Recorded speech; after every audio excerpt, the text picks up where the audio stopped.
Tu bonjour. m'entends, Luc, là? Tu m'entends? Qui? Luc, c'est Jean-François, à l'appareil. Oui, oui, je t'entends. Ouais, bonjour. Comme tu vois, comme j'ai pas pu participer à celle de cabinet Montparnasse, tu vois, je me suis raccroché à celle-là. C'est vachement bien, comme ça, tu as le replay. Voilà, exactement. Je suis le Netflix de la finance. Bon, ça rapporte moins d'argent, hein, quoi qu'on en dise. Donc, tac. Il suffit de dire qu'on va commencer pour que tout le monde arrive. Hein. Bienvenue dans cette réunion du club créateur, repreneur, entrepreneur de l'ESTP.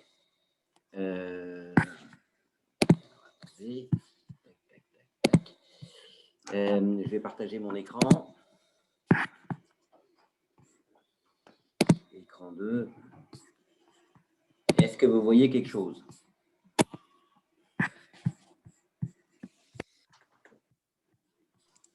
Oui, c'est bon, ça marche bien. Bon, si ça marche bien, c'est super.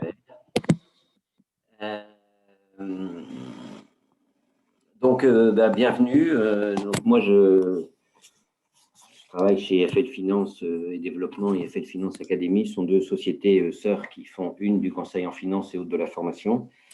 Notre métier, c'est d'accompagner des entreprises en croissance dans leur projet de développement et de financement. Et donc, on a une certaine expérience du pognon et de la façon dont les interlocuteurs financiers peuvent réagir à des situations et dont la façon dont des dirigeants ou des responsables financiers ou autres peuvent se trouver un petit peu des fois pris au dépourvu par la façon de faire.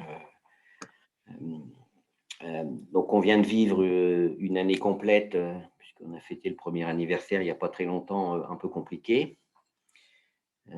On a pensé finalement en juin dernier que c'était fini, et puis on vous a resservi 2 fois la soupe, là.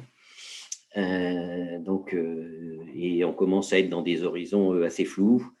Les entreprises ont été perturbées, beaucoup sont allés chercher de l'argent auprès de leur banque sur des PGE, d'autres ne l'ont pas fait, certaines se posent la question de ce qu'elles vont faire de cet argent, peuvent-elles ou pas le rembourser, doivent-elles le rembourser, quand, comment. Et maintenant qu'on a fini depuis 3 mois l'année 2020, va arriver un exercice périlleux, c'est de regarder les comptes d'une année atypique et d'essayer d'expliquer pourquoi elle est atypique, ou pas d'ailleurs, et pourquoi ça sera ou pas mieux demain, dans un univers où tout le monde a un petit peu perdu ses repères. Donc l'enjeu ici de cette discussion, c'est de savoir comment on remet les repères dans le cadre d'une discussion avec des banquiers, puisque toute entreprise a des banquiers. Pour le meilleur et pour le pire. Pour le meilleur, c'est quand ils vous prêtent de l'argent. Pour le pire, c'est quand ils vous posent des questions et qu'ils vous demandent de le rendre alors que vous ne l'avez pas prévu. Ou quand vous ne pouvez pas le rendre alors que l'on prévu. Donc, on va faire un petit point sur ces différents sujets. Alors, attendez, que je trouve. J'ai perdu ma souris. C'est un peu bête hein, quand on perd sa souris. Voilà. Le PGE a été le grand héros du financement de l'année 2020, lancé fin mars 2020. Et vous avez ici 3 photos des encours de PGE qui ont été délivrés par les banques. On rappelle que le PGE, ça veut dire prêt garanti par l'État. Donc, les banques assument 10% du risque. En échange d'une rémunération de 0. Donc, la banque qui accorde un PGE, il ne faut pas dire qu'elle ne prend pas de risque, puisqu'elle a mis en place toute une machine pour l'instant ne rien gagner. On voit que ça a démarré très fort, hein, puisque à un peu plus d'un mois, un gros mois et demi après la lancée du PGE, il y avait 70 milliards de prêts en cours de traitement et 43 milliards d'accordés. Donc, on peut dire que les banques ont été très rapides dans une période de désorganisation totale, puisque le premier confinement, ce n'est pas celui d'aujourd'hui où on voit plein de monde dans la rue, hein, et où on se demande si c'est vraiment un confinement. C'était un truc où on voyait personne dans la rue nulle part et personne n'avait le droit de bouger. Donc, il y a une organisation qui a été mise en place assez efficace. L'enveloppe annoncée était de 300 milliards d'euros possible. D'accord ? Deuxième étape, c'est 7-8 mois après, donc juste à la veille du nouveau confinement, on était passé de 70 milliards à 125 milliards en cours de traitement et 121 milliards prêtés. Donc, une augmentation beaucoup moins importante. Et si on refait la photo au 5 mars, puisque il y a des statistiques qui sortent à peu près tous les 15 jours, hein, donc c'est la dernière trouvée, on est passé à 135 milliards, grosso modo, de PGE accordés. Donc, on voit en fait que l'enveloppe est loin d'avoir été utilisée par les entreprises, hein, et entre les deux, la date ultime de demande des PGE, qui était au 31 décembre 2020, a été repoussée au 30 juin 2021. Donc, pour ceux qui ne l'ont toujours pas demandé, il n'est pas trop tard. D'accord. Les taux de refus sont relativement faibles. En tout cas, ils sont beaucoup plus faibles que sur les prêts classiquement demandés par les banques. En fait, ce taux est un petit peu trompeur, hein, de 2,8%, puisque les banques ont quand même une bonne méthode pour éviter de faire un refus, c'est de dissuader le client de faire une demande, comme ça ne rentre pas dans les refus. Néanmoins, il y a eu quand même un taux de conversion et un taux d'acceptation plutôt exceptionnel. Donc, on peut dire que les banques ont joué le jeu. Ici, vous avez les références. Hein, donc, si vous cherchez, il faut que je me balade ma souris sur le bon écran. Ici, si vous cherchez tableau de bord PGE, sur Internet, vous trouvez un document très copieux, hein, qui fait 160 pages et qui vous indique à peu près où est-ce que les PGE, où sont, comment dire, où en est la distribution des PGE, d'accord. Et il y a aussi, je dirais, alors je vais essayer de trouver. Donc vous avez aussi des tableaux de bord interactifs. Hein, l'État fait bien sa com. Hein. Donc si vous voulez savoir les PGE par région, etc., le nombre de dossiers accordés, vous le voyez dans un tableau de bord interactif ici, hein, que vous avez là. Voilà.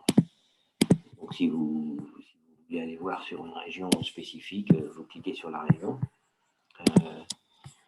Et après, vous avez un tableau de bord indicatif, vous voyez des secteurs ici que vous voyez. Donc évidemment, le gros, c'est le commerce, avec une partie non négligeable pour la construction, hein, qui vient en 5e rang des utilisateurs du PGE avec 11 milliards.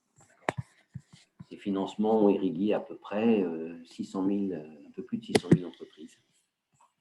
650 000. Donc une majeure partie de PME et de TPE.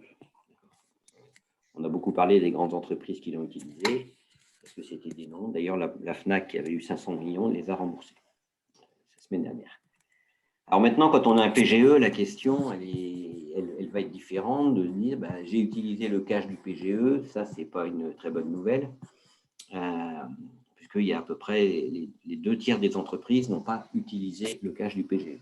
C'était un emprunt de précaution qui restait un emprunt de précaution. Si je l'ai utilisé, est-ce que je peux rembourser sans problème? Si c'est oui, je n'ai pas de problème. Si c'est non, est-ce que je sais combien il me manque? Si je ne sais pas combien il me manque, vous allez voir quelqu'un comme nous pour vous aider à voir combien il vous manque. Et si c'est, est-ce que je sais présenter mon dossier? Et je vais voir donc mon banquier ou mon actionnaire. Maintenant, si je n'ai pas utilisé le PGE, il y a d'autres solutions. Est-ce que j'ai des opportunités d'investissement? Oui. Je vais peut-être finalement utiliser l'argent du PGE pour autre chose. En théorie, ce n'est pas fait pour, mais l'argent est disponible. Si j'ai non, est-ce que je garde quand même le PGE ou est-ce que je le rembourse? Moi, mon conseil, c'est que si vous avez un PGE, même si vous n'avez pas utilisé, vous le gardez sur la durée la plus longue possible. D'accord? Parce que demander de l'argent dans les semaines qui viennent, ça va être plus compliqué. Alors, qu'est-ce qui a changé? Première étape, c'est que ça a été repoussé au 30 juin 2021. Le point de départ du remboursement a été porté de 1 à 2 ans, mais sans que la durée soit allongée. Donc, si vous choisissez un différé de 2 ans, vous allez rembourser en 4 ans au lieu de 5. Hein, donc, c'est moins d'échéance tout de suite pour plus de d'échéance. Donc, tout ça, c'est validé. Il y a aussi, je vous ai mis d'autres dispositifs qui existent. Le pré-croissance pour les TPE, c'est pour vraiment les petites entreprises, mais c'est 50 000 euros, ça peut toujours faire. Toutes les régions ou presque ont mis en place des financements spécifiques. Donc, en Île-de-France, je vous ai mis un exemple, c'est le prêt rebond. Il y a eu le financement aussi de la commande publique, donc c'est le financement de bons de commande et non plus de chantier à l'avancement. Et puis, il y a le tout nouveau dernier né de ce mois-ci, le PPSE, le prêt participatif soutenu par l'État, qui a été annoncé à grand renfort de communication, puisque quand vous cherchez PPSE, tout le monde en parle. Mais en fait, tout ce qu'on sait, c'est que c'est un prêt participatif qui durera 10 ans, 4 ans de différé, et qui sera accordé selon des modalités à préciser par des gens à préciser. D'accord. Ça, par contre, je peux vous le dire tout de suite, ça ne sera pas distribué comme le PGE. Hein. C'est-à-dire que s'il y a 600 000 personnes qui le demandent, il y aura quand même très peu d'élus pour une première raison. D'abord, c'est réservé aux entreprises qui ont fait plus de 2 millions de chiffre d'affaires en 2019. Donc déjà, les TPE et les petites PME en sont exclus. Et la garantie de l'État ne porte que sur 30%, donc il y a quand même 70% de risque. Et 70% de risque, c'est assez pour considérer que c'est un risque élevé. D'accord ?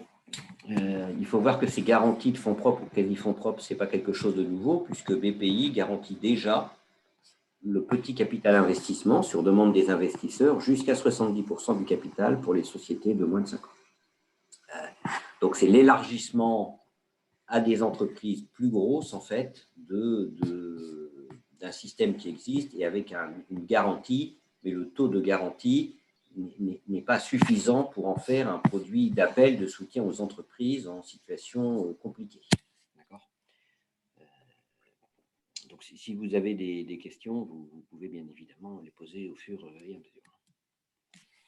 Alors, il m'a semblé intéressant de vous mettre un petit panel sur d'où vient l'argent qui finance les entreprises et d'où venait l'argent, en fait, avant 2020. D'accord. Donc, vous avez 4 tableaux que je vais commenter. On ne les voit pas nécessairement très bien sur les écrans, mais les couleurs font que c'est assez simple. Là, vous avez en bleu les prêts bancaires. D'accord.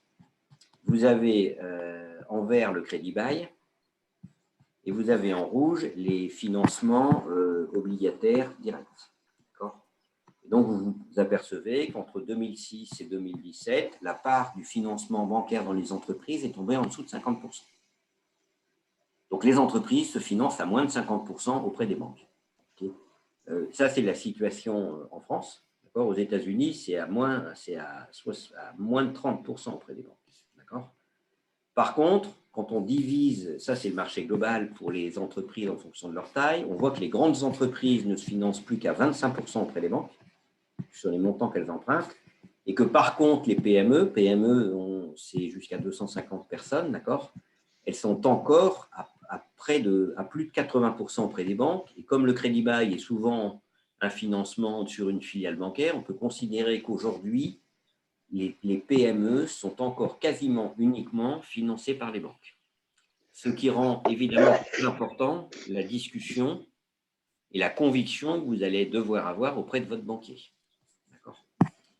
Et pour les ETI, les ETI, on a eu un mouvement de désintermédiation, mais il y a quand même encore, pour les ETI, un bon 60% des financements qui vient d'origine bancaire. Okay. Ici, vous avez le développement de la facturage. Donc, on voit que la facturage, qui est le financement des créances clients, c'est-à-dire que c'est un décalage du risque, a été en plein boom entre les années 2009 et les années 2018. La facturage a un avantage, ça décale le risque. Ce n'est plus le risque de votre entreprise, mais c'est le risque de vos clients. Il a un désavantage, c'est que si vos clients n'ont pas une cotation satisfaisante de la part de la personne qui vous fait la facturage, il va arrêter le processus d'affacturage. Et donc, le taux de croissance de la facturage, vous voyez, c'est autour de 10% par an. Ici, vous avez la façon dont on peut aller financer son entreprise autrement qu'en allant voir des banques. La première chose, c'est d'aller voir des actionnaire. Capital risque, capital développement.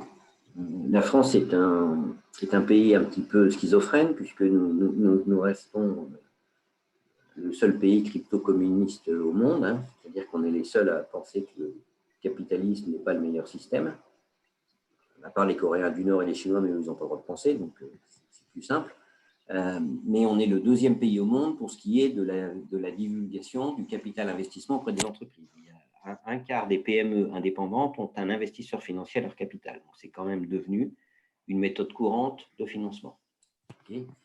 Il y a les quasi-fonds propres, donc le fameux PPSE va rentrer dans cette catégorie-là. Et puis, il y a des fonds de dette, c'est-à-dire des gens qui ne sont pas des banques, mais qui vont vous faire du crédit. Okay. Et puis, on peut se financer par des actifs immobilisés. Vous avez des fonds d'investissement immobilier qui peuvent financer votre immobilier. Moi, j'ai même croisé des fonds qui finançaient des usines en rachetant des usines, d'accord. Et puis, on peut financer effectivement du stock, du poste client, etc. Donc, il y a beaucoup de façons de financer une entreprise en dehors du financement bancaire. Le problème, c'est que ces financements, ils ne sont pas très connus.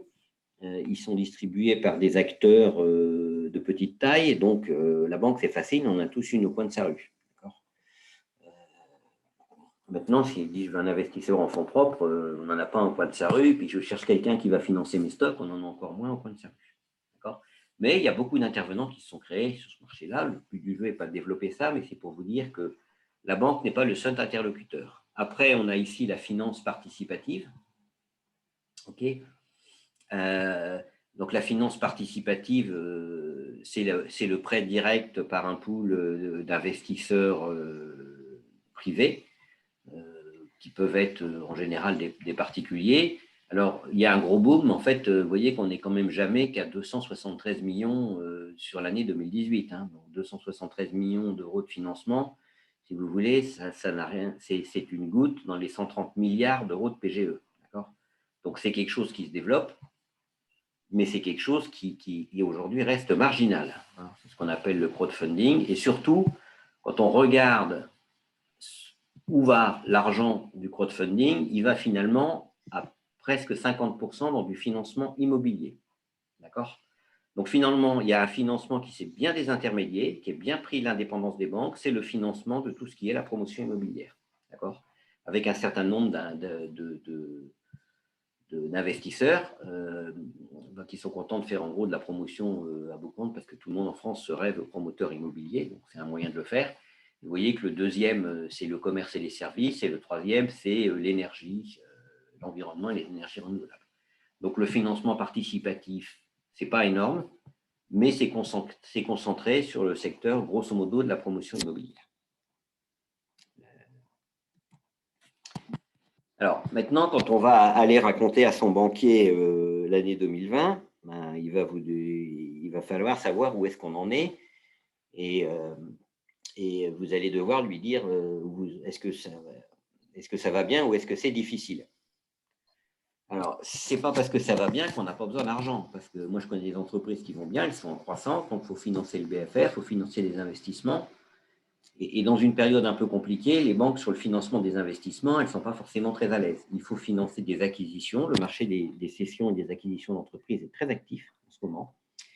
Les vendeurs se décident beaucoup plus facilement à vendre pour une raison simple, hein, c'est de la psychologie actionnariale, c'est que le vendeur, en général, c'est une personne physique qui est entrepreneur. Par nature, il est optimiste, sinon il aurait fait fonctionnaire hein, s'il n'était pas optimiste. Et comme il est optimiste, il pense toujours que ça ira mieux demain et que son entreprise vaudra plus cher demain. Donc, ça, en général, ça ne le pousse pas à vendre.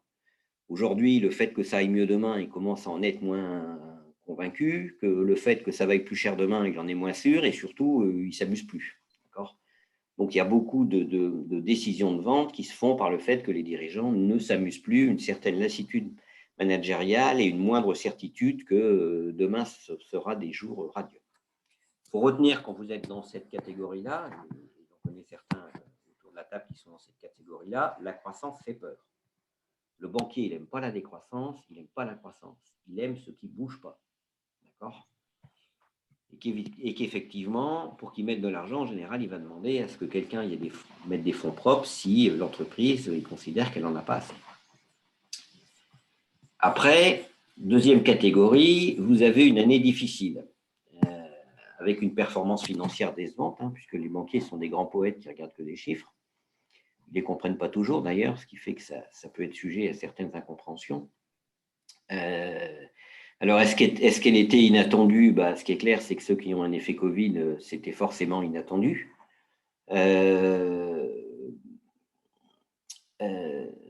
Et que donc, le fait que ce soit inattendu, ça vous donne un petit peu le bénéfice du doute sur le fait que ce n'est pas de votre faute. D'accord ? Néanmoins, si vous étiez déjà dans une entreprise qui avait en 2019 des relations compliquées avec votre banquier, elles ne vont pas être facilitées en 2021. D'accord ?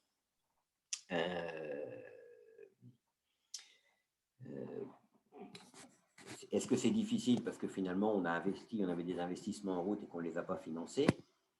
Et puis parce que ce que j'appelle un actionnaire fait des siennes, hein, c'est-à-dire qu'il y a beaucoup de sociétés où il y a des désaccords entre actionnaires. Les désaccords entre actionnaires en général sont assez vite perçus par le banquier, surtout quand il connaît l'ensemble des actionnaires, et en général ils induisent une perte de performance de l'entreprise et surtout une moindre visibilité de tout le monde sur quel sera son futur, puisqu'on attend de savoir comment les actionnaires vont se mettre d'accord et ce qui va en sortir. Il faut voir que quand c'est difficile, le banquier il a une arme facile, hein, c'est la rupture des crédits à court terme. Il vous envoie une lettre et 60 jours après, vous devez avoir amené vos découverts à zéro. Et qu'en général, le banquier il a bien compris un truc, c'est que dans une entreprise, le premier qui s'en va, c'est le gagnant. D'accord ? Parce qu'en général, on a de quoi supporter quand on a 3 ou 4 banquiers le départ du premier, mais ce n'est jamais le départ du dernier. Donc, il y a un espèce de concours au fait de partir en premier. D'où l'importance de prendre les devants vis-à-vis du banquier. Et ce qu'il faut retenir, c'est qu'effectivement, il y a une année difficile, donc on ne vous en tiendra pas nécessairement rigueur. Par contre, ce qu'il va falloir faire, c'est convaincre que les choses sont gérées. C'est-à-dire, si vous êtes resté les bras ballants en disant « écoutez, c'est le Covid, c'est pas de bol, on va attendre que ça revienne », il y a beaucoup d'entreprises qui n'ont pas fait ça. D'accord ? Il y a beaucoup d'entreprises qui ont pris beaucoup d'actions, qui se sont redéployées, qui ont réorganisé leur façon de produire, etc. Moi, je connais des entreprises qui, après avoir été fermées même un mois et demi, n'ont pas vu de baisse de chiffre d'affaires en 2020. D'accord ? Parce évidemment, elles ont pris des mesures et des actions pour réagir à la situation. Et évidemment, quand une entreprise prend des mesures et que son concurrent n'en prend pas, celui qui assume toutes les pertes, les baisses du marché, c'est celui qui ne prend pas de mesures. Donc, c'est très important de pouvoir dire, d'accord, il y a eu le Covid, mais moi, qu'est-ce que j'ai fait dans mon entreprise ? C'est la première chose que vous allez devoir raconter à votre banquier, c'est dire comment je me suis retroussé les manches, quelles sont les mesures que j'ai faites. Donc, nous, on a un client, il a mis en place flexibilité du travail, annonce des horaires le vendredi pour le lundi suivant, ce qui n'est pas toujours d'une évidence diabolique avec des salariés, renonciation des jours de congé aux salariés par un certain nombre de salariés, renonciation aux primes par le management, flexibilité, etc. Donc, des mesures de gestion, mais qui montrent que vous n'êtes pas resté spectateur d'un élément externe. D'accord ? Et ça va être un élément de confiance fondamental. Quand vous discutez avec une banque, en fait, il y a un tas de sujets que vous avez, vous, et que la banque a. Quel est le profil ? Si vous avez un crédit amortissable sur 1 an, votre question, c'est peut-être le rallonger. D'accord ? Combien ça va vous coûter ? En général, la notion du coût du crédit n'est pas une notion pertinente, mais on voit beaucoup d'entreprises qui pinaillent sur le coût. Est-ce qu'on va vous demander des remboursements anticipés si ça va mieux ? Donc, est-ce que vous êtes sûr que l'argent que vous avez à disposition, vous allez le garder ? Et puis, on va vous demander ce qu'on appelle des covenants, qui est un mot d'origine anglo-saxonne qui est absolument intraduisible et qui se traduit par une phrase complète. C'est des engagements de faire ou de ne pas faire un certain nombre de choses. Donc, engagement de ne pas faire d'investissement, de consacrer une partie du cash au remboursement des dettes, de ne pas engager de salariés avec plus de temps de salaire, donc de ne pas vendre d'actifs, etc. Donc, en général, quand c'est compliqué, le banquier il va essayer de vous réduire votre marge de manœuvre.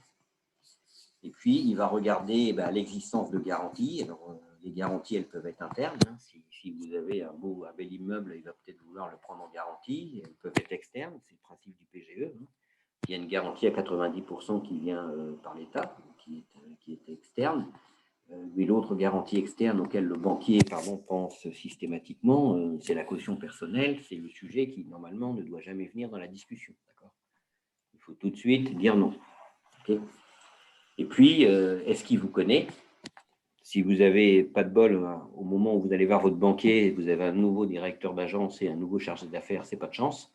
D'accord? Sauf si vous étiez fâché avec le précédent. Mais prenez comme principe que vous connaissez votre banquier, ça fait que 20 ans que vous êtes dans la même banque, mais que le gars d'en face, ça fait probablement 3 ou 4 mois qu'il suit votre dossier. D'accord? Donc, il faut toujours remettre sur le tapis la présentation. Et puis, est-ce qu'on a la possibilité de s'endetter ailleurs? Donc, c'est toutes les autres possibilités qu'on a envisagées. On peut faire du financement sur du stock. Ce n'est pas très facile, très simple à mettre en place. On peut mettre de la facturage en place, etc. Il faut bien retenir quelque chose. Quand on dit que les banques ne prennent pas de risques, c'est normal. Le métier de la banque, ce n'est pas de prendre des risques et de les éviter. Une fois que vous avez compris ça, vous savez déjà causer à votre banquier. Okay? Et donc, pour les éviter, qu'est-ce qu'elles font? Elles attendent des informations qui justifient une quasi-certitude de remboursement. Puisque la banque, elle va vous prêter avec 1%. Moi, je ne connais aucune entreprise qui, avec 1% de marge brute, arrive à survivre. Il faut bien qu'il n'y ait pas de défaut. D'accord? Elles analysent le futur avec un rétroviseur. En gros, pourquoi est-ce que demain, ça serait mieux? Alors aujourd'hui, elles sont un peu perdues parce que justement, le rétroviseur sur 2020, il n'est pas pertinent. Donc, elles ont un petit peu une perplexité, mais ça va être à vous de les sortir de cette perplexité.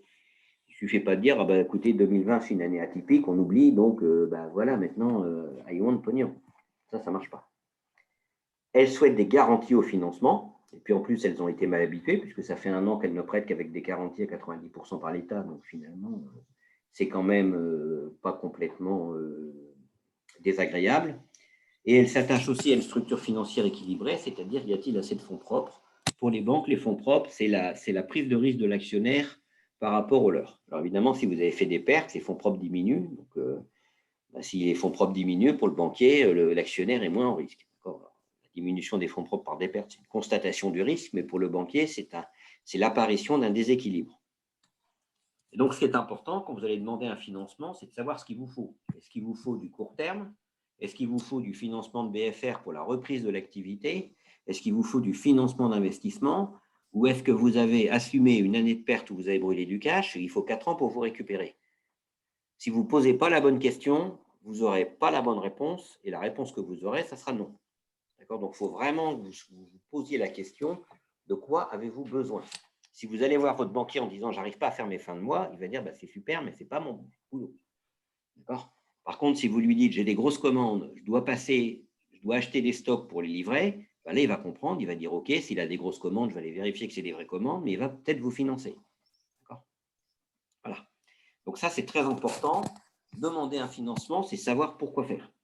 Et c'est d'expliquer au banquier ce que vous voulez faire avec l'argent. Alors, il y a 3 notions clés que regarde le banquier, pas toujours convergentes. La capacité de remboursement, c'est simple, c'est une notion de free cash flow. Alors, c'est encore des mots anglais. Qu'est-ce que c'est que le free cash flow? C'est l'excédent brut d'exploitation. Donc, c'est le cash flow généré dans le compte de résultat par l'exploitation, moins les impôts, puisqu'on est dans un pays où on paye des impôts, moins les investissements qu'on a dû faire, et moins les variations de BFR qui sont tout ça, c'est le financement de l'exploitation. Là, vous avez financé grosso modo votre croissance. On dit qu'est-ce qui reste? Et c'est avec ça qu'on peut rembourser le banquier. Donc, si votre free cash flow, votre cash flow libre en français est faible, le banquier va dire je ne peux pas vous prêter beaucoup, puisque ici, il n'y a pas assez. Évidemment, en 2020, il est fort probable qu'il était faible. Donc, il faut pouvoir lui dire en 2019, c'est quelque chose. 50 ou 100 pour l'autorisation. Pardon? Quelle était la question? Je n'ai pas entendu. Ça, c'est la capacité de remboursement.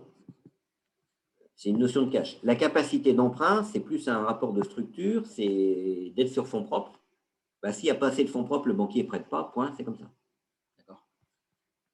Et puis, quelle dette? Est-ce que je fais une dette sur une holding? Une dette sur le holding, je n'aime pas, parce que finalement, c'est des dividendes qui vont me rembourser. Une dette pour financer du BFR sur une société d'exploitation, j'aime mieux, puisque finalement, le BFR, il s'auto-déboucle. D'accord. Et puis, est-ce que je regarde les fonds propres sociaux du groupe ou consolidés? Il y a les entreprises qui vont être pénalisées aujourd'hui, c'est clairement les entreprises multistructures, d'accord? C'est-à-dire le groupe qui fait 5 millions de chiffre d'affaires avec 3 boîtes qui font 2 et 1 million. C'est-à-dire que du coup, personne n'y voit rien. Les comptes sociaux ne veulent rien dire. L'entreprise ne fait pas de compte consolidé. Donc, dans ce cas-là, si vous n'êtes pas à même de faire une présentation globale de ce que gagne votre groupe, le banquier, il n'ira pas. Au-delà d'un certain chiffre d'affaires, vous êtes obligé de faire des comptes consolidés. Donc, vous êtes en quelque sorte rattrapé par la patrouille et sauvé dans la présentation. Et en France, on adore créer des structures juridiques. J'ai travaillé sur une acquisition. Ça faisait 6 millions de chiffre d'affaires. Il y avait 4 sociétés. Donc, pour savoir qui c'est qui gagnait de l'argent dans tout ça, avec des intragroupes dans tous les sens, si vous voulez, même le dirigeant, d'ailleurs, il n'y voyait rien. Si les dirigeants n'y voient rien, le banquier, il n'y voit rien. Quand le banquier n'y voit rien, qu'est-ce qu'il fait? Il s'abstient. D'accord? C'est le gros abstinent. Et puis, qui finance? Le banquier, il ne finance jamais à 100%. Très rarement. Donc, il dit, si vous avez besoin de 100 000, 101 millions, 2 millions ou 3 millions d'euros, il va dire, OK, moi, j'en mets 50%, 60% et aller chercher le reste ailleurs. C'est ce qu'on appelle le fameux autofinancement, mais quand on est dans une période où la trésorerie est peut-être un petit peu exsangue, c'est difficile. C'est pour ça que je vous enjoins à garder votre PGE, parce que si votre PGE, vous ne l'avez pas utilisé et que vous avez besoin d'un emprunt d'investissement, finalement, c'est l'argent du PGE qui fera votre autofinancement. L'autofinancement, c'est ce que le banquier ne prête pas sur un projet. Et puis, si ce n'est pas ça, il va vous dire que fait l'actionnaire. S'il a l'impression que vous êtes des personnes physiques relativement aisées et que vous avez commis l'erreur d'avoir votre compte professionnel de votre entreprise dans la même boîte où vous faisiez la gestion de patrimoine, s'il sait que vous avez du patrimoine, il va vous demander de le remettre dedans. Donc, en passant un petit conseil, jamais la gestion de patrimoine dans la banque de l'entreprise. D'accord? Parce que vous ne pourrez pas jouer les fauchés. Donc, il regarde un partage de risque, ce que je finance par rapport à ce que ça coûte et qui m'en reste. C'est des raisonnements basiques, mais c'est des raisonnements qui sont très importants d'avoir en tête, puisqu'il faut se préparer à pouvoir répondre à toutes ces questions. D'accord ? Grosso modo, la chose à ne pas faire, c'est d'envoyer sa liasse fiscale au banquier et dire l'année n'est pas terrible, mais ça ira mieux demain, c'est par un coup de fil. D'accord ? Surtout si vous avez 3 sociétés, que vous envoyez 3 liasses fiscales et que vous dites de toute façon, c'est 3 fois la même chose, ça ira 3 fois mieux sur les 3 sociétés demain, et puis voilà. Le banquier demande des arguments et c'est à vous de les donner. Alors, en général, la situation a probablement été un petit peu difficile pour certains nombres d'entreprises, c'est-à-dire qu'une entreprise qui n'a pas utilisé son PGE, ça veut dire qu'elle n'a pas consommé de cash. D'accord ? Si elle n'a pas consommé de cash, ça veut dire aussi qu'elle n'en a pas généré. Et une entreprise qui ne génère pas de cash, pour un banquier, ce n'est pas une entreprise à laquelle on prête. Donc, il peut, même si vous n'avez pas utilisé votre PGE, vous n'avez pas forcément une cote d'amour très forte si vous n'avez pas généré de cash pendant l'année. Okay. Alors, est-ce qu'on va financer des augmentations de BFR? Est-ce que les augmentations de BFR, c'est important parce que en général, quand l'activité reprend, il faut financer le BFR et en général, les clients, ils ont la mauvaise idée de vous payer un peu plus tard que d'habitude quand c'est plus compliqué. Vous pouvez avoir ces fameux engagements de faire ou de ne pas faire qui sont bloquants ou surtout des besoins qui n'augmentent pas proportionnellement à la performance puisqu'on va avoir des besoins juste pour restaurer la performance historique. Il faut retenir que quand vous demandez de l'argent en ce moment à un banquier, vous posez par principe une question à quelqu'un qui n'a pas envie sur le principe. D'accord ? Et qui considère que comme ils ont mis en place 130 milliards d'euros de PGE, ils ont fait leur boulot. Ce qui n'est pas faux. D'accord ? Donc, il va dire, moi, j'ai fait mon boulot, on revient dans la vie normale, et dans la vie normale, les crédits, ce n'est pas open bar. Et comme en plus c'est compliqué, c'est encore moins qu'open bar, c'est un peu comme les bars d'aujourd'hui, tu as le droit de prendre ta bière en terrasse à condition de la manger, de la boire à 1 mètre de ton copain. Est-ce que j'ai une structure financière qui est déséquilibrée? Déséquilibrée parce que j'ai fait des pertes et que du coup, ça m'a, entre guillemets, mangé les fonds propres. D'accord. Est-ce que j'ai trop tiré sur mes financements court terme? Est-ce que j'ai une rentabilité avec une baisse brutale du CA ou de l'EBITDA? Alors, nous, ce qu'on constate, c'est que la plupart des entreprises ne vont pas mal. il y a les entreprises qui vont très mal. Bon, ben ça, c'est simple, hein. Elles sont sous-traitants automobiles, elles sont dans l'aéronautique, c'est encore pire, elles sont dans le tourisme. Bon, ben ceux-là, on est à leur chevet sur des trucs spécifiques. Et puis, vous avez les entreprises qui vont bien, c'est tout ce qui est lié autour du e-commerce, de la logistique et du médical. D'accord. Et puis, vous avez les autres qui vont moyennement bien ou moyennement mal. Et qui, en fait, le fait qu'elles aillent bien ou mal dépend de savoir si leurs clients eux-mêmes vont bien ou mal. Au passage, il n'y a pas de secteur complètement touché, hein. L'agroalimentaire, si vous voulez, il y a des gens qui vont très bien dans l'agroalimentaire et il y a des gens qui vont très mal.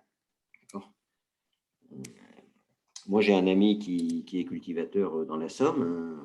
C'est un gros cultivateur, hein, il y a 300 hectares. Et quand je l'ai vu à la sortie du premier confinement, il m'a dit moi, je ne pensais pas être touché, hein, parce que les gens ils mangent pareil que d'habitude.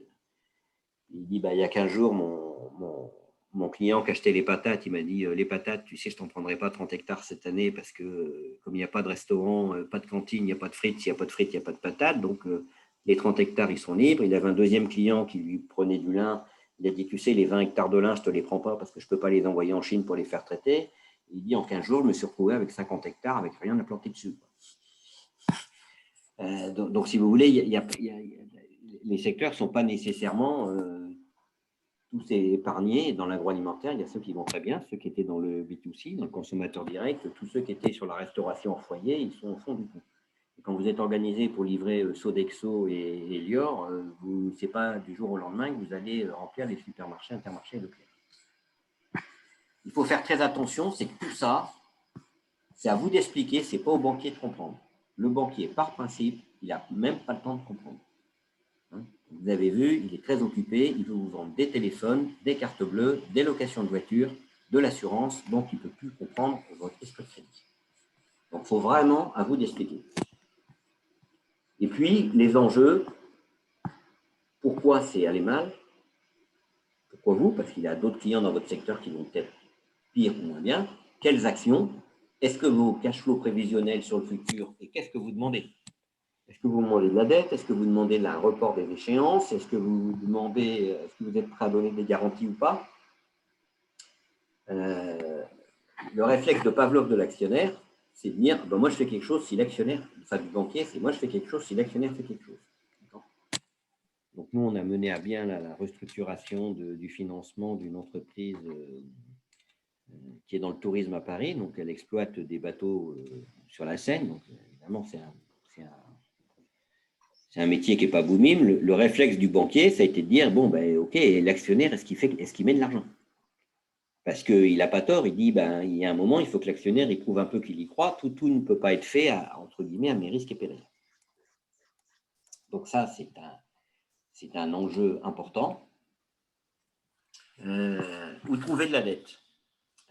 Il faut regarder les solutions nouvelles, hein, la dette privée, le crowdfunding, si vous êtes dans les bons secteurs, hein, vous faites de l'énergie, c'est possible, vous faites de l'immobilier, c'est possible, vous avez des stocks, c'est possible de trouver des financements en dette privée adossés à des stocks. Et surtout, il ne faut pas être hyper optimiste dans la relation avec son banquier. En général, quand vous allez voir un banquier, il dit « je regarde ». Je regarde, c'est très différent de « je prête ». D'accord ? Je regarde, ça veut dire « j'ai pas dit non ». Et il faut aussi retenir qu'un banquier a horreur de dire non, parce que c'est un être sensible, donc il n'a pas envie de vous choquer. Et donc, il ne va pas dire non, il va juste ne pas vous répondre. D'accord ? Ou il va vous poser des questions sans fin, mais vraiment sans fin, en espérant qu'à un moment, vous allez lui donner une réponse qui lui donnera l'occasion de dire non sans que ce soit personnel pour vous. D'accord ? Donc, il y a un moment, quand le banquier vous pose trop de questions, c'est que ça veut dire non. Si ça veut dire non, il faut arrêter. Parce qu'il vaut mieux ne pas obtenir un non, parce que si vous obtenez un non, c'est un peu comme le casier judiciaire, hein, ça restera dans les annales de la banque, elle vous a dit non.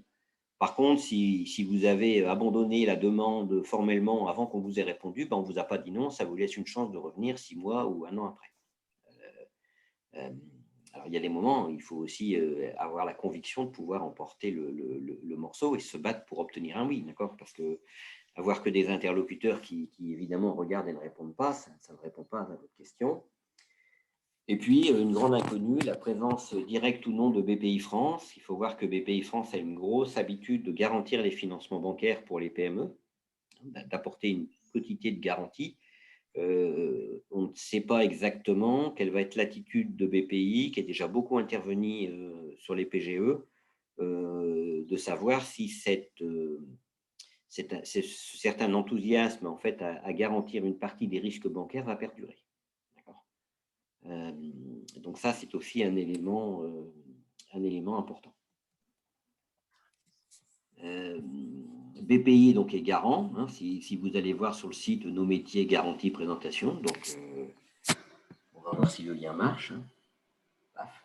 C'est beau la technique, voilà. Apporter des garanties pour permettre le financement des projets plus risqués. Voilà, BPI apporte des garanties aux banques pour financer les entreprises dans les phases plus risquées, création, transmission, etc. Faciliter l'octroi de crédit. Alors évidemment, on est dans une phase écrite. S'applique au financement accordé par les banques. BPI, d'ailleurs, je crois que commence à délivrer des garanties aussi au financement apporté par le crowdfunding. Voilà. Donc, ce qu'ils aiment bien garantir, c'est effectivement la reprise d'entreprise. Donc, si vous voulez racheter une entreprise, la garantie BPI est presque de fait. Le développement et le renforcement de la trésorerie. Alors, le renforcement de la trésorerie, c'est un fourre-tout. Pas de TOT, et qui peut aller jusqu'à 70%. Donc, vous voyez bien que si BPI accepte de garantir jusqu'à 70% un crédit, ça a de quoi déstresser la banque. D'accord. Ça, c'est réservé aux entreprises de moins de 250 salariés et de moins de 50 millions de chiffre d'affaires. Mais bon, au-delà de ça, on est quand même déjà dans presque la petite EPI plus que la grosse PME. Et puis, l'entreprise doit être indépendante, hein, donc de ne pas être filiale d'un groupe. Ce qu'il faut voir, c'est qu'en théorie, BPI parle à la banque et pas à vous, mais si vous avez la chance d'avoir un interlocuteur BPI, c'est quand même mieux d'aller le convaincre avant, de voir ce qui se passe. Okay. Il faut voir aussi que la banque peut vous dire oui, et que vous apprenez au dernier moment que c'est non, parce qu'elle a demandé la garantie BPI sans vous le dire, et que BPI n'a pas donné la garantie. Puisqu'il arrive que BPI dise non. Et BPI, en plus, ne vous pose pas de questions, étudie votre dossier sur la base du dossier de la banque. Donc, si sur le dossier de la banque, il est mal monté, BPI ne prendra pas une décision qui vous sera favorable. Donc, c'est aussi de bonne politique de dire quand vous demandez un crédit, d'essayer de voir et de demander à la banque si elle va essayer d'obtenir ou non la garantie BPI pour que vous sachiez à peu près où vous en êtes. Et en tout cas, qu'elle ne le fasse pas, entre guillemets, dans votre dos. Alors évidemment, dans période troublée, comme tout bouge tout le temps, il faut rester informé. C'est l'essentiel. Hein. Vous avez vu que le prêt participatif de soutien aux entreprises, pour l'instant, c'est une annonce. C'est juste une annonce. Le PGE, il a bougé plusieurs fois. Peut-être qu'il sera rallongé d'1 an. Peut-être qu'il y aura un différé de plus. Donc, il faut rester informé. Il faut être très clair. Hein. Quand vous êtes le premier à demander quelque chose au banquier, ça passe plus facilement. Moi, j'ai demandé un PGE la première semaine, je l'ai eu en 4 jours. Après 4 jours, ça devenait déjà le temps de réaction d'un banquier pour pouvoir dire qu'il avait une question. Okay. Donc, les lettres d'information de Bercy sont très bien faites. Donc, surtout, abonnez-y-vous parce qu'elles ne sont pas très longues, hebdomadaires, et elles sont très riches d'informations. Ça, c'est vraiment un truc qui est intéressant. Il y a le guide qui a été fait à l'intention des entreprises industrielles, tout ça, entreprise.gouv.fr. Ce sont des éléments évidemment très intéressants pour s'informer. Les tweets de Bruno Le Maire, puisque en général, pourquoi c'est important les tweets de Bruno Le Maire, c'est les annonces avant que ça soit en œuvre. D'accord. Et c'est toujours de bonne politique. Moi, quand il y a eu le PGE, j'ai tout de suite appelé mon banquier en disant j'en veux un. Il a dit, écoutez, je ne sais pas comment ça marche, mais je crois qu'à vous, je vais le donner. C'est déjà rassurant. Parce qu'après, une fois qu'il sait comment ça marche, il est préoccupé par la mécanique et plus par vous. Donc finalement, tant qu'il ne sait pas comment ça marche, il redevient, entre guillemets, attentif à son client. Alors, Bruno Le Maire, faites gaffe, hein, il faut suivre le ministre, pas le tatoueur. Il y en a beaucoup. D'accord. Donc, c'est celui-là. En plus, il ne vous abreuve pas de tweets. Il y a des services publics, professionnels, entreprises, vos droits. C'est des pages qui sont tout le temps mises à jour, donc il faut aller voir aussi de temps en temps. Mais il est très, très important de rester informé, de rester ouvert, de parler à vos pairs. C'est vous-même qui allez peut-être apprendre à votre banquier en agence qu'il y a quelque chose qui fonctionne. D'accord ? Et comme toujours, il vaut mieux passer dans les premiers que dans les derniers. C'est d'ailleurs pour ça que le rythme de distribution du PGE s'est ralenti. Conclusion. Il faut absolument prendre l'initiative de présenter les résultats à votre banque, qu'ils soient bons, moins bons ou mauvais.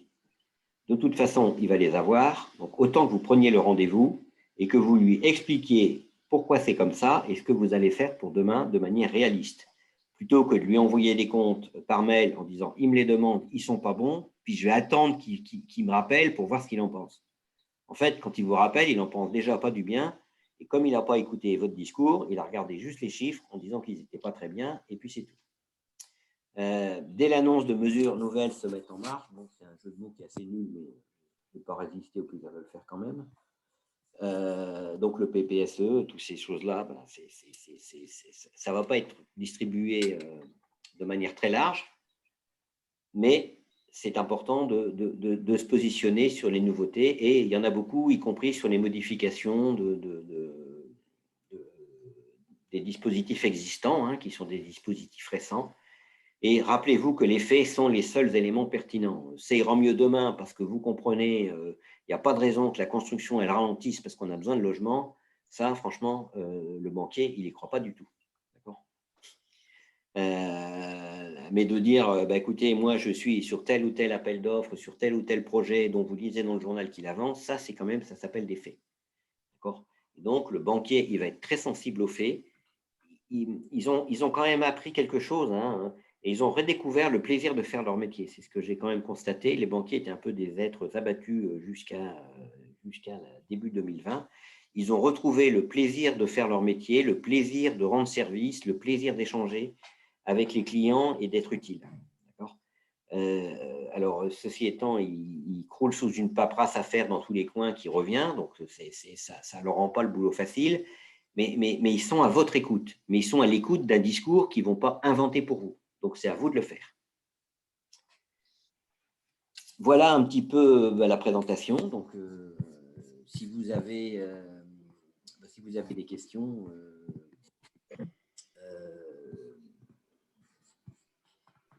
on peut passer à la phase de questions et réponses si jamais j'en ai.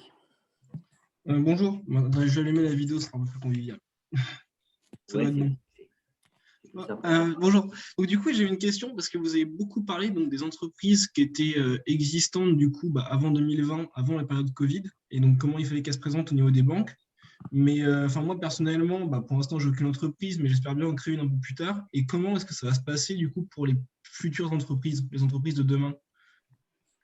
Les entreprises de demain, ça va rien changer. Hein. Une banque n'a jamais prêté une entreprise en création, elle ne va pas prêter plus aujourd'hui. Hein.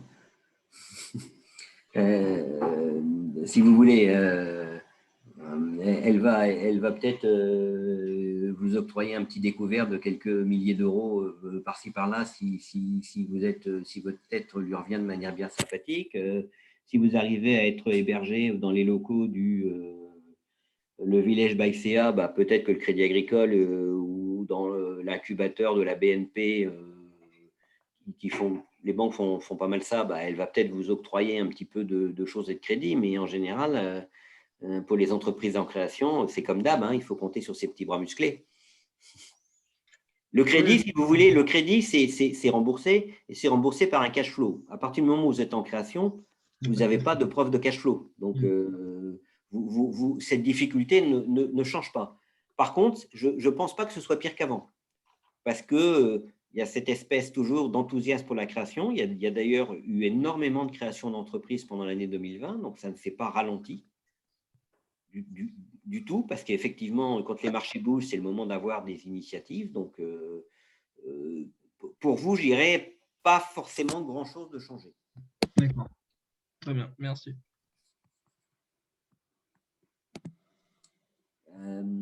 Quelqu'un d'autre a une question ou un commentaire ou une expérience Est-ce que vous m'entendez? Oui. Oui, c'est Nicolas Solaire. Là. Je suis géomètre expert. J'ai un petit cabinet là, de 10 collaborateurs. J'avais une question concernant les banques. En fait, moi, je passe par un biais là, qui est l'Interfimo, la branche du Crédit Lyonnais, qui est une caution bancaire. J'ai l'impression que j'ai que eux comme acteurs quand je porte un projet. Est-ce que vous en connaissez Et c'est pour quel type de… C'est pour financer quoi? C'est surtout des financements de. Alors là, c'était des rachats de parts jusqu'à présent. Ben, enfin, des financements de rachat de parts ou d'autres, toutes les banques font ça. Après, si vous voulez, il y a des secteurs où il y a des banques qui sont un petit peu plus présentes, d'accord? Ouais. Et donc, il y a une espèce d'interlocuteur majeur, mais je veux dire, rien ne vous empêche d'aller vers les autres. Toutes les banques font des financements de rachat de parts.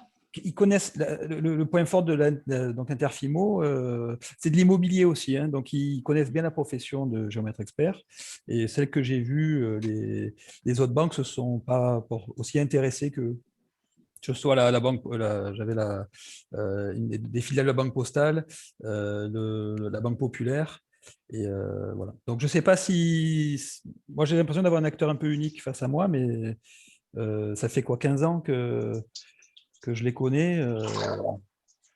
Bon. Bah, non, mais c'est comme si, je pense qu'il y a des acteurs prééminents, mais c'est comme si vous disiez, il n'y a que le Crédit Naval qui finance les armateurs. Ben non.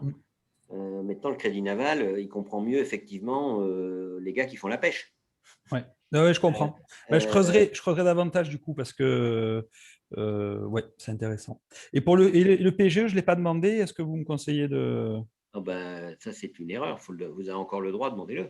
Oui, je vous avais dit là jusqu'à juin. Oui, mais ça va venir vite. Hein, on est en mars. Hein, donc, non. Puis si vous voulez, d'accord, vous êtes géomètre, mais géomètre, c'est une profession libérale, d'accord? Donc, toutes les banques aiment bien les professions libérales d'une manière ou d'une autre. Donc, il n'y a pas de raison qu'ils ne vous financent pas. Après, si vous avez des problématiques métiers un petit peu plus atypiques, c'est sûr que les autres ne vont pas les comprendre, mais je veux dire, pour financer du BFR ou l'achat de 3 théodolites, en fait, je vous dis ça, mon grand-père et mon arrière-grand-père étaient géomètres. Après, la lignée s'est interrompue. Mais, c'est-à-dire que moi, je fais métier de service, hein, donc j'ai un peu de financement. Oui, c'est du matériel, c'est des véhicules. Donc, je pense que parmi les auditeurs de ce soir, il y a pas mal d'entreprises qui ont des vrais besoins, je dirais, si vous voulez financer du véhicule, les banques, elles adorent. Hein. Oui. Moi, ma banque, elle passe son temps à me demander si vous voulez une voiture, je vous la finance. Je dis, j'en ai pas besoin. Je dis, par contre, je voudrais peut-être financer un projet sur ça. Il dit, ah oui, mais alors c'est quoi l'actif? Il est où la garantie? La banque, elle aime bien financer quelque chose qui prend en photo. Hein. Donc, un matos, c'est bien, ça se prend en photo. D'où le développement du crédit bail. Après, si c'est trop petit, elle ne fait pas du crédit bail. Mais je veux dire, toutes les banques font du crédit bail. Il y a celles qui connaissent un peu moins bien votre métier. Mais je veux dire, rien n'est fermé. Hein. OK. Donc, il faut le faire, avoir une réserve. On ne sait jamais si demain j'ai besoin, je les ai. Quoi. Alors, il y a quand même un grand principe. Hein. Il faut demander de l'argent quand on n'en a pas besoin. Parce que c'est là où on vous le prête, justement parce que vous n'en avez pas besoin. OK. Et c'est pour ça d'ailleurs que le PGE a été donné, c'est quand les entreprises l'ont demandé, elles n'en avaient pas besoin. Donc les banques ont eu l'impression qu'elles prêtaient sur des bilans 2019 avec un truc qui était un mauvais moment passé, qui voilà. Aujourd'hui, le mauvais moment, il n'est pas passé, 2, ça fait un an qui dure, donc la vision n'est pas tout à fait la même. Hein. Mais tous ceux qui n'ont pas pris de PGE, ils essaient de le demander. OK, parfait. Merci beaucoup. Alors, c'est limité à 25% du chiffre d'affaires, mais enfin, ça permet déjà d'aller jouer.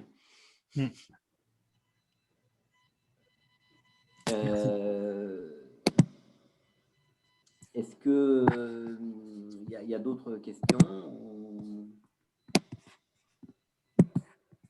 parmi les présents là?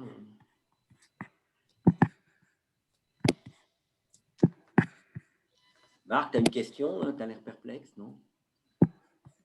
Stéphane, là, toi qui est plus du côté directeur financier par rapport à tes clients, ça t'évoque des choses?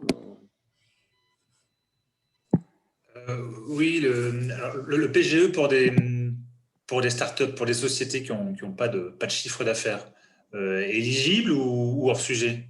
Non, c'est éligible, c'est maxi 4 fois la masse salariale. Donc, voilà. La masse salariale de quelle année? De N-2? Non, bah non, d'année en cours, c'est des startups. La masse salariale existante, les gens sur la fiche de paye le jour où vous demandez. D'accord. Mais ceci étant, si vous voulez, c'est éligible. Mais il va falloir quand même prouver qu'on peut rembourser, si vous voulez. Encore une fois, comme la question du créateur de tout à l'heure, si vous ne pouvez pas prouver que vous allez générer des cash flows, si vous dites, moi, mon business model, c'est de perdre de l'argent pendant 5 ans jusqu'à ce que je fasse 200 millions d'euros de chiffre d'affaires, là, le banquier, il ne va pas vous faire un PGE. Il va dire, bah, c'est un truc d'actionnaire. Donc, par contre, si vous dites, bah, je démarre mon entreprise, mais l'année prochaine, je suis à l'équilibre et je génère du cash flow, il va peut-être vous prêter. Si vous voulez. On revient dans une situation normale.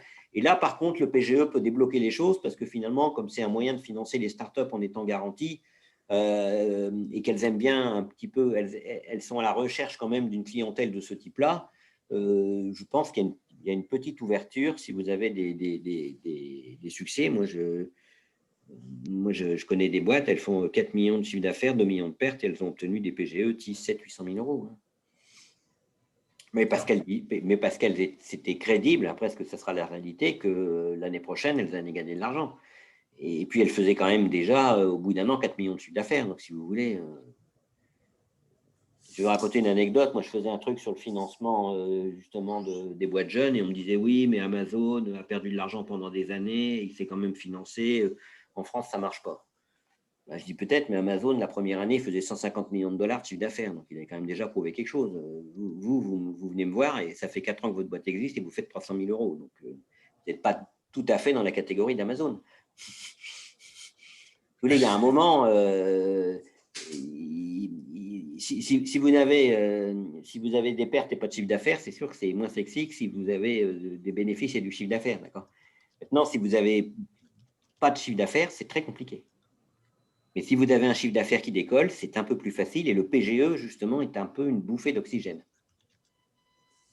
Ce n'est pas garanti. Hein. Par les startups, le taux de refus, il est forcément beaucoup plus élevé. Hein. Enfin, je ne sais pas si vous avez entendu parler de Angel, là, qui est les vélos de Simoncini. Le vélo électrique là, fabriqué par Seb. Ils ont obtenu un PGE, mais en fait, ils ont quand même dû se battre. Et puis, c'était bien parce que c'était Simoncini, quoi. Et que le banquier, à un moment, il avait quand même du mal à dire qu'il allait dire non à Simoncini. Hein. Et il n'a pas obtenu un montant très élevé par rapport à ça. Il avait quand même un carnet de commandes de 15 millions d'euros de chiffre d'affaires. Si vous voulez. Quand vous avez un carnet de commandes de 15 millions d'euros de chiffre d'affaires, vous pouvez quand même causer à votre banquier. C'est pareil, hein, des faits, des preuves.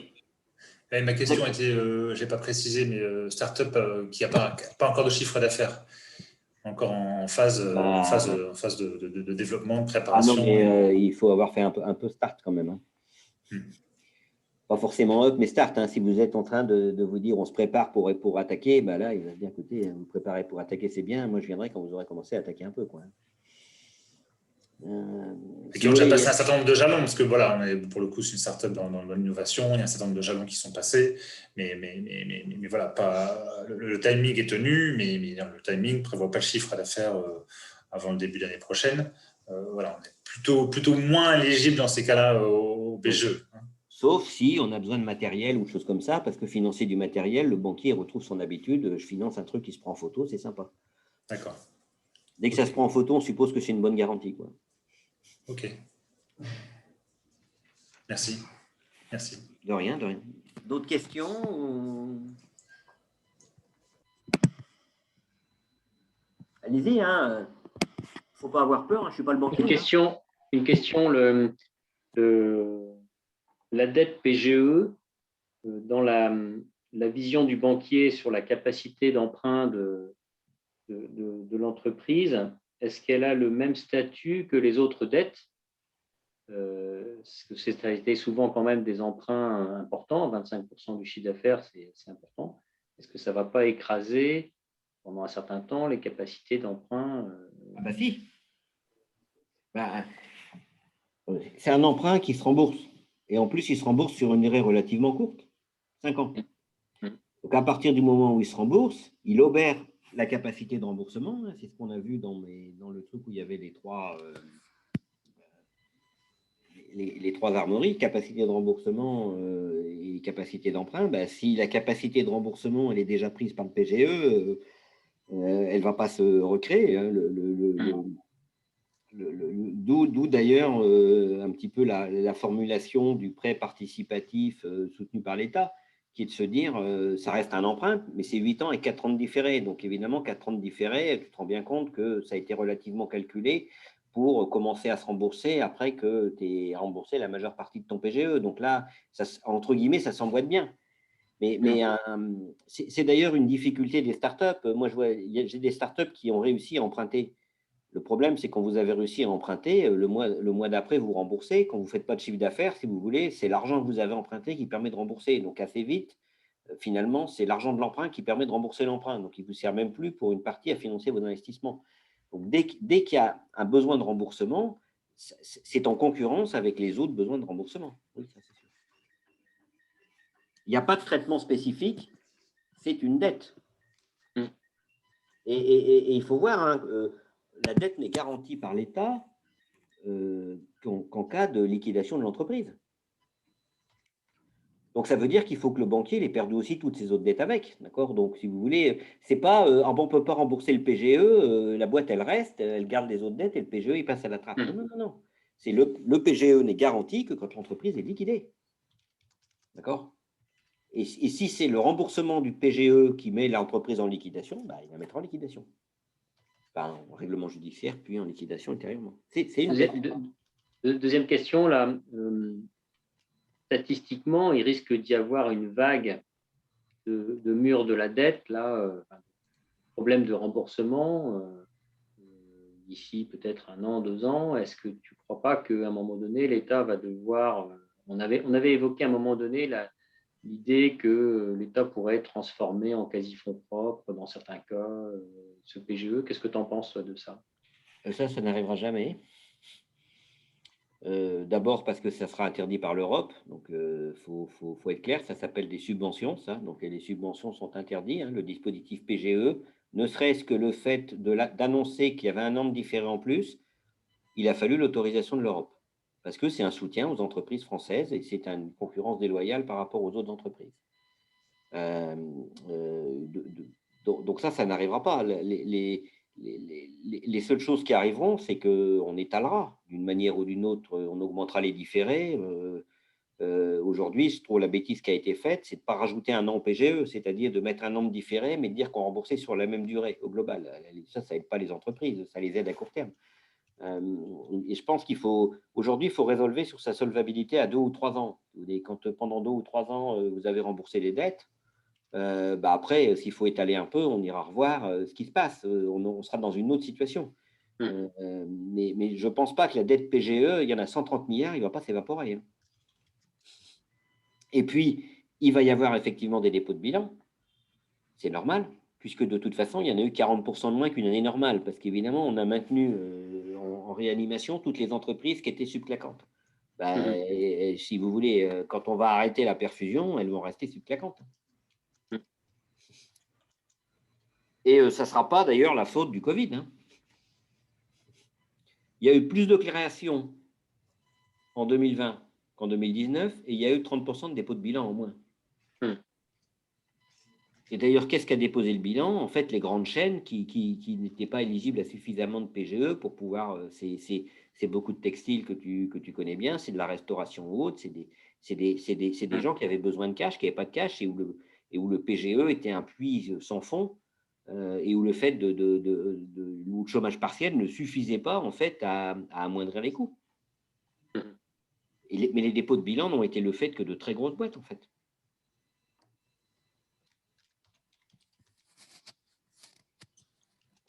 Une autre question ou…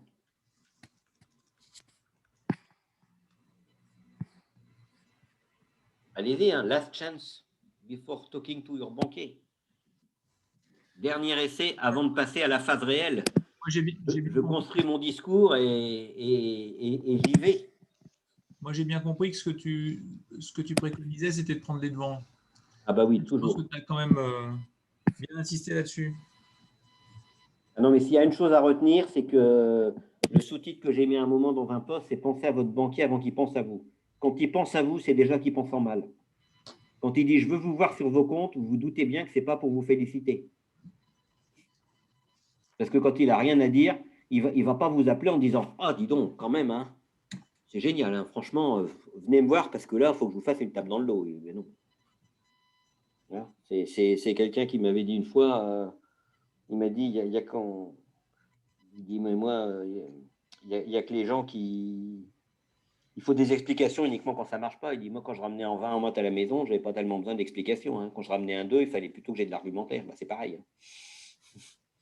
Et par contre, quand vous ramenez à votre parent un 2 sur le bulletin sans les avoir prévenus, il le voit, vous êtes sûr qu'il ne va plus vous demander l'explication. Hein. Vous aurez directement la tornade. Ben, c'est pareil. Hein. Oui, parce que ça vous permet de construire votre discours. C'est très, très important de construire votre discours et votre présentation. Et encore une fois, 90% des entreprises ne le faisons pas. Le banquier, il va dire oui au gars. Il ne peut pas dire non à tout le monde, d'accord? Il va se tirer une balle dans le pied. Donc, il va prendre le dossier le mieux préparé. Le dossier le mieux préparé, c'est déjà le dossier qui est préparé. Vous seriez surpris du nombre de gens qui envoient la liasse fiscale au dernier moment quand le banquier l'a redemandé 3 fois. Et qui disent « Oh là là, dis donc, il a plus de semaine, il ne m'a pas appelé. Oh, toujours une semaine de gagner. » Ben, il y a de fortes chances qu'il ne vous appelle même pas et qu'il vous envoie la lettre de dénonciation des concours court terme. Parce qu'en plus, il n'a pas tellement le droit de prendre rendez-vous avec vous si vous êtes en zone occupée. Et il y a quand même 22 millions de Français en zone occupée. Donc, anticipez, hein, ça c'est clair. Et avec un dossier où vous avez réponse aux vraies questions. Qu'est-ce que j'ai fait? Pourquoi ça ira mieux demain? Et au concret, pourquoi ce n'est pas le marché qui va mieux? Moi, c'est moi, mes clients, mes fournisseurs, et qu'est-ce qui fait que ça marche? Je me suis repositionné, je suis allé voir au bon endroit, etc. Il n'y a pas de… Je ne sais pas si vous connaissez les hôtels B&B, si vous voulez, ils ont gardé 70% de taux d'occupation. C'est quand même pas mal dans l'hôtellerie. Hein. Et vous savez pourquoi ils ont gardé 70% de taux d'occupation? Parce qu'ils logent les étudiants à la semaine. Oui, parce que les résidences étudiantes qui vous font un bail à 1 an, elles sont vides. Et par contre, l'étudiant qui dit, de toute façon, je ne sais pas si la semaine prochaine, je ne serai pas confiné, il loge les étudiants à la semaine au même prix que dans la résidence étudiante. C'est comme ça qu'ils ont maintenu. Ben, il y a bien un mec qui a eu l'idée de le faire, si vous voulez. Évidemment, si vous vous dites, je suis dans l'hôtellerie, c'est pas de bol, il n'y a pas de touristes, il n'y a pas de représentants, il n'y a pas de voyage d'affaires, j'ai qu'à attendre que ça se passe, ben voilà. Et du coup, le peu de clients qu'il y a, c'est B&B qui les a pris. Donc, ce que vous avez fait, les initiatives que vous avez faites, le banquier va être là. Oh, il bouge, lui. Génial. C'est lui qui va survivre parce qu'il sait très bien que tout le monde ne va pas mourir. Hein. Donc, réfléchissez à ça. Mettez vos réalisations sur le devant de la scène. Une dernière question ou… Oui, bonsoir. Techniquement, Luc. Ah. Pardon. Ah ben 2, alors j'en prends 2, hein, pas de problème. Allez-y. Oui, alors une question un tout petit peu technique. Je voulais vous parler tout à l'heure du free cash flow et je voulais savoir la différence avec la capacité d'autofinancement. Ben, il y a une différence, c'est que le free cash flow, on enlève aussi les investissements et les variations de BFR, alors que la capacité d'autofinancement, c'est que le compte de résultat. Donc, si vous voulez, si vous avez des investissements de mise aux normes à faire, on les enlève du free cash flow. Si vous avez le BFR qui augmente, on l'enlève du free cash flow. Donc, grosso modo, la CAF, c'est plutôt compte de résultat et le free cash flow, ça prend aussi en compte le bilan. Très bien, merci pour votre réponse. Parce que les investissements, encore une fois, c'est les investissements obligatoires que vous enlevez du free cash flow. Hein. Ce n'est pas forcément les investissements de développement, mais si vous devez faire de la maintenance, on les enlève du free cash flow parce que ce n'est pas disponible. Voilà. Frédéric, tu avais une question? Oui, dans la discussion, moi, ce que j'ai compris, c'est que les banques doivent, il faut, de toute façon, en termes de calendrier, avant la date anniversaire des 12 premiers mois d'obtention du PGE, donc on est dans ce qu'on appelle la phase 1. Oui. Donc, en fait, on est, sauf si on y va spontanément, mais en tout cas, le banquier, il téléphone pour, en définitive, savoir ce qu'on veut faire avec le PGE. Il y a une discussion qui s'opère avec lui, c'est-à-dire qu'il peut techniquement… comment dirais-je, les modalités que tu as présentées tout à l'heure, quelque part, si on choisit et c'est imposé, ça peut être discuté. Alors, c'est une question très importante que tu poses puisqu'on arrive dans la phase du premier anniversaire. Donc moi, je l'ai vécu parce que j'ai pris le PGE, parce que je me disais, avant d'en causer à mes clients, je veux savoir comment ça marche. Donc voilà, et comme je l'ai pris au début, je suis arrivé sur le renouvellement pareil. D'abord, ils m'ont envoyé un courrier dans lequel il est écrit que si je ne réponds pas, c'est que je rembourse. Ah bon? Oui. Donc, si vous avez perdu le courrier et que vous ne répondez pas, il va vous dire le lendemain, monsieur, vous êtes en défaut, vous ne m'avez pas remboursé. D'accord? Et le PGE, une fois que c'est fini, donc Oui, une fois sûr. que techniquement il est remboursé, on ne dit pas. Donc, merci de ta question parce que ça m'a permis de rappeler un manque. Donc, c'était écrit que si je ne répondais pas, je rembourse. Oui, parce que comme on doit choisir la durée de remboursement, faute de choix, il vous en impose un et le banquier, en gros, grosso modo, faute de choix, il dit tu me rends le pognon. C'est le truc de base. La deuxième chose, c'est que le formulaire était tellement pas clair qu'il voulait me faire cocher la mauvaise case. D'accord? C'est-à-dire que moi, je voulais un amortissement sur 5 ans, mais comme il était très, très mal écrit, il me faisait causer la case remboursement immédiat. Oui, parce que c'était écrit « Je choisis de rembourser le prêt ». Et après, il y avait durée de remboursement. Il disait le prêt, vous le remboursez. Je dis non, mais choisir de le rembourser, ça veut dire que je le rembourse tout de suite. Et donc, il ne faut pas que je coche cette case-là. Et ils se sont mis à 3 de l'agence à m'expliquer que je ne cochais pas la bonne case. D'accord? J'ai dit, moi, je ne veux pas cocher votre case. Ils ont appelé un mec du siège qui a dit, je ne sais pas trop, puis un troisième, qui a dit, ouais, vous avez raison. Puis après, ils se sont retournés et ont dit, mais alors tous les autres clients, on ne leur a pas fait cocher la bonne case. Voilà. Donc, si tu ne vas pas les voir, tu as choisi le remboursement. Et après, dans les discussions… Je vois que Philippe, ça le… Vas-y, Frédéric, pardon. Non, je t'en prie. Mais bon, après, il y a une discussion sur le taux ou pas? Ou de toute façon, le taux il est tellement bas que ça ne se discute pas? Ça ne se discute pas, mais ce n'est pas le même pour toutes les banques. Ah, mais ça ne se discute pas, on est d'accord? Non, ça ne se discute pas, non. Non, par contre, moi, il m'avait imposé une assurance, d'accord, qui se dit que ça ne se discute pas non plus, d'ailleurs. Non, le taux ne se discute pas, mais par contre, c'était sans marge pour la première année et toutes les banques n'ont pas choisi de faire sans marge et c'est un peu inattendu, puisque moi, la Société Générale ne prend pas de marge. D'accord? Sur la première année, elles ne prennent pas de marge? Non, mais sur les années suivantes. Ah oui. Donc, sur les années suivantes, la Société Générale ne prend pas de marge, mais la caisse d'épargne, celle de la pub, vous êtes utile, l'économie sociale et solidaire, elle prend une marge. Enfin, en tout cas, la caisse d'épargne Île-de-France. Mais ça ne se discute pas, c'est politique maison, tu coches ta case. Mais de toute façon, la marge, en fait, ce n'est pas le sujet. Le sujet, c'est d'avoir l'argent. Oui. C'est l'avenir n'étant pas sûr, voilà. Oui, quand tu l'as, de toute façon, on ne peut pas te demander de le rembourser, donc tu choisis. Tu vois, sauf si tu n'as pas coché la bonne case, tu le rends. Ou si tu n'as pas coché de case. Enfin, en tout cas, c'est l'entreprise qui a la main. Oui. Qui choisit exactement ce qu'elle veut. Donc, exactement. Par contre, si on choisit la durée maximum, le banquier ne peut rien dire et ne dit rien d'ailleurs. Après, le coût augmente un petit peu avec la durée, c'est un peu incitatif, parce que le coût de la garantie de l'État augmente avec la durée. Ouais. Et ce que j'ai compris, c'est que il y avait 2 possibilités. En tout cas, je ne sais pas si c'est appliqué de manière uniforme ou… c'est soit le coût de la garantie, donc qui est progressif dans le temps, en fonction du capital, en définitive, assuré sur l'échéancier choisi. Ce coût, il peut être soit intégré dans le taux, soit, en fait, le calcul de la garantie vient s'ajouter au capital emprunté. En fait, ma banque m'a présenté un taux tout compris. Tout compris, d'accord. Parce que le taux de la garantie de l'État, il est connu. La seule chose qui n'était pas connue, c'était le taux des banques. D'accord. Donc, toutes les banques appliquent le même taux de garantie de l'État. Oui, oui. Mais ce que j'ai vu, c'est que soit c'est le taux de la garantie, on va dire le coût de la garantie de l'État, il est soit intégré dans le taux, oui.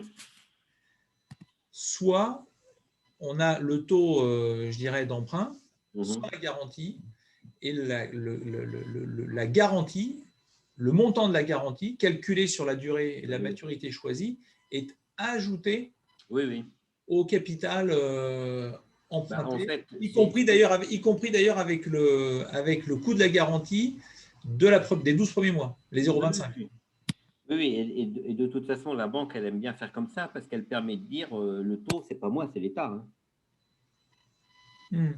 Et la banque, elle dit, ben moi, je prends moins d'argent que l'État, donc elle a tout intérêt commercialement à différencier les deux. Ouais. Mais encore une fois que tu as pris ton PGE, tu ne le rembourses pas pour le prendre dans une autre banque, donc tu es condamné à suivre les pratiques de la banque dans laquelle tu es, la seule chose sur laquelle elle peut jouer, c'est le taux. Okay. Bon, enfin, toi, tu ne peux pas te demander de garantie supplémentaire ou autre. Toi, ce que tu dis, c'est que le gars qui a, parce que bon, moi je suis expert comptable, hein, donc voilà, enfin moi par exemple j'ai un client, il a demandé trop de PGE, enfin il considère qu'il a demandé trop de PGE, et donc en fait il va rembourser la moitié de son PGE. Donc il a fait comme toi, il est allé au début, il a raflé la mise, mais en définitive il en a vraiment pas besoin. Enfin, il n'a pas touché. Et donc, en fait, il se dit, bah, finalement, puis j'en ai parlé avec lui, enfin, lui, il ne veut pas conserver l'intégralité. Et donc, il choisit, en fait, d'en rembourser la moitié. Ben, écoute. Et donc, je me demandais également si tu pensais que les banques pouvaient essayer de jouer un peu, je dirais, une musique, considérant qu'en fait, en demandant, entre guillemets, qu'il y ait un remboursement et quelque part en considérant que… enfin, est-ce qu'il peut y avoir une sorte de pression des banques ou pas à rembourser? Est-ce qu'elles y ont intérêt ou pas? Qu'est-ce que tu… Les banques, elles considèrent quand même qu'elles prennent un risque. D'abord parce que les conditions d'application de la garantie ne sont pas très claires. Donc, elles se disent qu'elles ne voudraient pas penser que c'est sans risque et qu'à la fin, il y a un risque. D'accord ? En fait, la mécanique est telle que l'État a mis en place dans l'urgence une mécanique dans laquelle il jugerait que les conditions de la garantie étaient réunies au moment où la garantie sera appelée. Donc, ça met quand même les banques dans une certaine incertitude. D'accord ? Parce qu'il y avait quand même des conditions, hein, de ne pas être en cessation de paiement, machin, etc. Et que l'argent ne soit pas utilisé pour rembourser d'autres crédits, etc. Donc, si vous voulez… c'est pas si évident que ça. Donc, elles ont quand même un petit doute sur la garantie. Donc, elles vont effectivement essayer d'inciter les gens à rembourser. Oui. Là, j'ai remis, je ne sais pas si vous voyez le processus, mais si je ne l'ai pas utilisé, que je n'en ai pas besoin et que je suis sûr que je n'en ai pas besoin, bah, OK, que je le rende, d'accord. Maintenant, si je me dis, dans 18 mois, je vais avoir des opportunités d'investissement et je vais aller devoir redemander de l'argent à mon banquier, je pense que c'est con de rembourser le PGE. Ouais. Parce que quand tu vas vouloir en redemander dans 18 mois, où on sera en plein creux de la vague, hein, on aura fini les respirateurs à oxygène de pognon, on verra monter un certain nombre de faillites, etc. Et on verra qui sont finalement les perdants et les gagnants de l'affaire. Et encore une fois, ce n'est pas sectoriel, hein, nécessairement. Et ben, ça sera beaucoup plus difficile d'avoir de l'argent. Et il y a beaucoup d'entreprises. Alors maintenant… je ne connais pas la taille, si c'est une entreprise qui avait 3 millions de dettes, qui, compte tenu de son chiffre d'affaires, a emprunté 5 millions et n'a rien utilisé, bon, le fait qu'elle en rende 2, pourquoi pas? Je veux dire, ce n'est pas nécessairement choquant, d'accord? Je pense que plus l'entreprise est grosse, plus effectivement, c'est aussi intéressant dans une relation globale avec le banquier de lui rembourser un morceau. Mais moi, je n'avais jamais emprunté à ma banque, d'accord? Je suis persuadé que si j'avais voulu emprunter pour autre chose qu'une bagnole, il m'aurait demandé une caution personnelle. Aujourd'hui, je me suis pris un crédit. Il est bien. Il me l'a fait en moins d'une semaine. Eh ben, je vais le garder. Hein. Ouais. Parce que ça ne repasse pas. Et au contraire, je maintiens une relation de crédit avec lui. Et ça, c'est très important. Quand le PGE a été l'occasion d'ouvrir une relation de crédit, il faut la maintenir. Avant, j'étais vu comme une vache à flux. Hein. Maintenant, je suis vu comme un emprunteur. Ben, on me regarde mieux. Je vois que ça fait sourire Philippe, là. Oui, ça me fait sourire, Luc. Je suis pas financier, moi, à la base. Hein, donc, je suis dans un grand groupe, je fais de la gestion contractuelle. Et je me suis dit, je vais voir cette conférence pour essayer de comprendre ce qui se passe avec le PGE, avec ça. Et je te remercie, hein, c'était assez clair. Et j'ai bien compris que l'argent était toujours mieux gardé chez toi que si tu le rendais au banquier. Donc, ça j'ai compris, ça, par contre. Et il faut vraiment un principe, c'est quand on n'a pas besoin d'argent que le banquier prête. Oui, ça j'ai compris aussi, ça. Voilà. Parce que quand tu as réellement besoin d'argent, là, ils prêtent, mais avec quelques conditions, et c'est Voilà. Par contre, un bras dans le dos, effectivement, quoi. je pense que si on prend par rapport au discours de Frédéric le cas de la FNAC a eu 500 millions d'euros de PGE, donc c'est énorme. C'est évidemment pertinent pour la FNAC dans sa relation avec les banques au global de dire, vous avez vu, je vous ai tout rendu, j'en ai même pas eu besoin. Parce que demain, la FNAC, du coup, c'est un argument pour pouvoir réemprunter à des conditions normales, etc. Donc, c'est pas tout à fait, mais évidemment, entre la FNAC et ma PME, même s'il y a un cabinet de 50 personnes comme Frédéric après un PGE, on n'est pas du tout dans la même situation. Je pense que les grandes entreprises, tout ce qui fait plus de 100 ou 200 millions de chiffre d'affaires, c'est de bonne politique de rendre une partie du PGE, sauf si on se dit, finalement, je vais peut-être avoir des investissements à faire parce que j'aurai des opportunités de croissance externe et ça m'évitera de demander des crédits, bah, ça, c'est mieux. Ouais. Il faut rendre l'argent que si on est vraiment sûr de ne pas en avoir besoin. Parce que tous ceux qui savent ce que c'est que de courir après l'argent, ils savent que c'est un marathon dont on ne connaît pas le nombre de kilomètres. Voilà. Bah, écoutez, on va s'arrêter là, moi qui ai une dernière question, mais j'ai l'impression qu'on a fait quand même un bon tour. Non? Ouais, bah, merci beaucoup. Hein.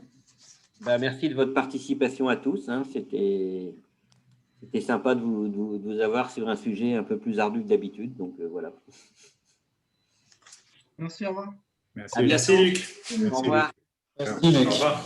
Au revoir. Bonne soirée, au revoir. Bonne Au soirée. revoir.